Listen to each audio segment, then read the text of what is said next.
দেশের বাইরে আমার কোনো ঠিকানা নেই, এটাই হলো আমার ঠিকানা। এই দেশ, এই দেশের মাটি, মানুষই আমার সবকিছু।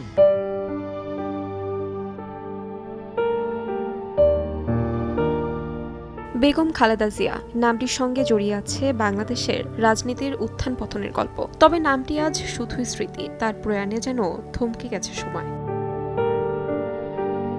দুই বাংলার জনপ্রিয় অভিনেত্রী জয়া আহসান বেগম খালেদা জিয়ার প্রতি শ্রদ্ধা নিবেদন করে সামাজিক মাধ্যমে লিখেছেন, সামরিক শাসন বিরোধী ও গণতন্ত্র প্রতিষ্ঠার আন্দোলনে বেগম জিয়া ছিলেন সাহস ও নেতৃত্বের উজ্জ্বল এক চরিত্র। তার সঙ্গে দেশের দীর্ঘ রাজনৈতিক আন্দোলনের একটি অধ্যায় শেষ হলো।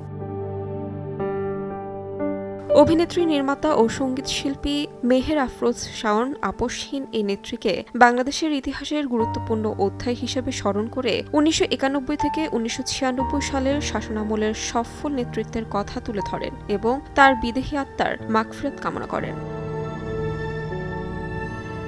খালেদা জিয়ার প্রয়াণে গভীর শোক প্রকাশ করেছেন সঙ্গীতশিল্পী বেবী নাজনীনও। তার ভাষ্য, রাজনৈতিক প্রতিহিংসার কারণে তাকে যে কষ্ট দেওয়া হয়েছে তার বিচার মহান আল্লাহ করবেন। তার ত্যাগ রাজনীতির ইতিহাসে নজিরবিহীন। বেগম খালেদা জিয়ার বিদায়ে দীর্ঘ এক রাজনৈতিক অধ্যায়ের সমাপ্তির কথা লিখেছেন অভিনেতা আরেফিন শুভ।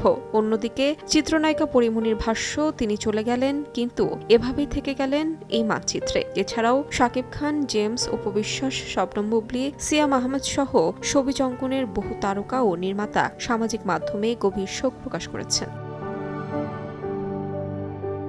দীর্ঘ কয়েক দশক ধরে জাতীয়তাবাদী দলকে নেতৃত্ব দেয়া দেশনেত্রী খালেদা জিয়া সংসদীয় গণতন্ত্র পুনঃপ্রতিষ্ঠা ও স্বৈরাচার বিরোধী আন্দোলনে অটল অবস্থানের কারণে আপসহীন নেত্রী হিসেবেই ইতিহাসে চিরকাল স্মরণীয় হয়ে থাকবেন। তাহমিনা তন্নি, সময় সংবাদ।